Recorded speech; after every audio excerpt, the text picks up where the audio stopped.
Hi guys, I promised you another video. Today is Saturday, it's around 4 o'clock p.m. and you are looking at the face of a stroke survivor. I talked about in the first video the sensations that I felt. The second video I kind of spoke on some of the experiences that I went through in the hospital.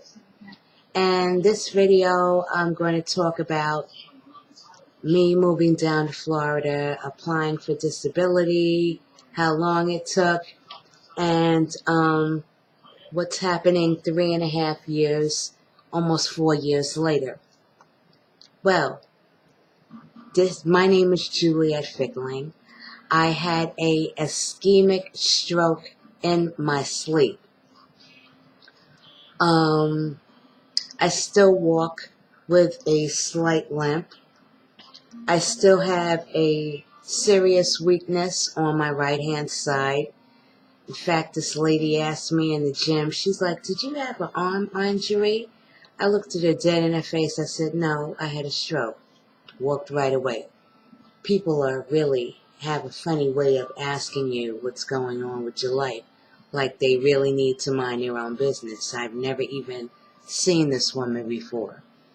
Anyway, I work out or I go to rehab 3 days a week and work out a half an hour with a trainer. And I'm working on the right-hand side and I'm doing a lot of leg presses and a lot of exercises to work on my right weakened side.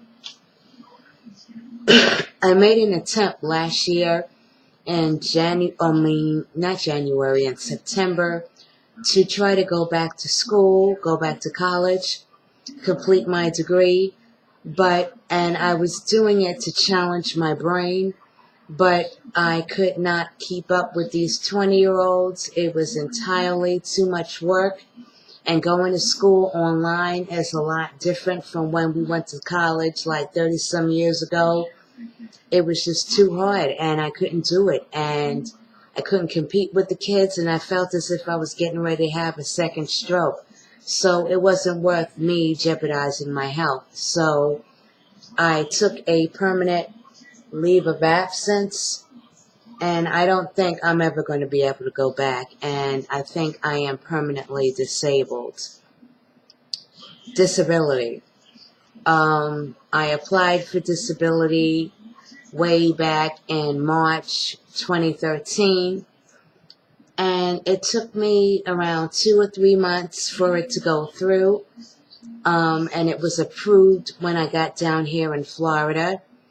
So I was able to save some money, and I moved into this apartment that I'm in. I actually lived in 2 other apartments prior, but the neighborhood was horrible, and the people that lived in the building was horrible, and it was not a safe environment, so I had to leave. I am getting ready to call the housing department and see if they can put me on some sort of low-income housing list. Maybe, maybe they can find something for me in a safer neighborhood and something that's a little less expensive than this one. Because as it stands now, I literally take half of my check to pay my rent. And then keep in mind, I have to pay cable, the electric, my phone bill, my cell bill. So that leaves me with very little money for the month. So, that's basically about it. But I am very thankful that I have my independence back. What else? Having a stroke, although I mentioned that I'm glad that the stroke came into my life because it changed me tremendously as a person, it's one of the most challenging things that I ever went through in my life.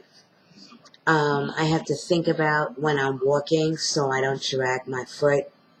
I have to think about when I'm talking so I don't, slur my words or so my words come out correctly.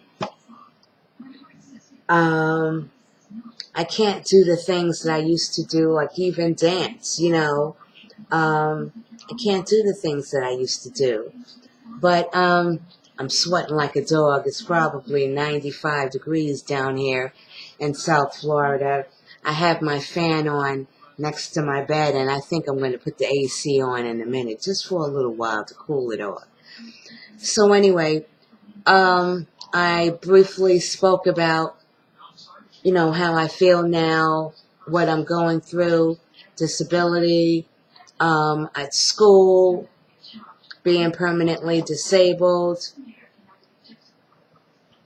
missing my friends, missing my daughter. Oh my God, I miss my daughter so much. This is the first time that I have lived physically, like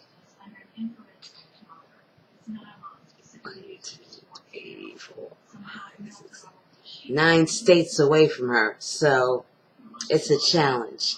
But other than that, this is the face of a stroke survivor. I don't have on any makeup today, guys. I'm coming to you in the raw. No lipstick, no nothing. But I do have my eyebrows on, like my mom used to say.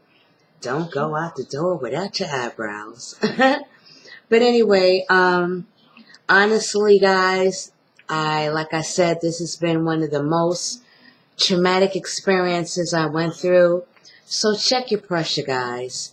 You know, don't take it for granted, because that's what I did. You know, I even took my health for granted. And that's something else that I wanted to talk about. Don't take your health for granted. Get your health checked out. Get your pressure checked out. If you have diabetes issues, get your sugars checked out. But make sure you take care of yourself. And if anything, like if you have a headache or you're dizzy or whatever have you, get yourself checked out. So my name is Juliette Fickling, and I am signing off.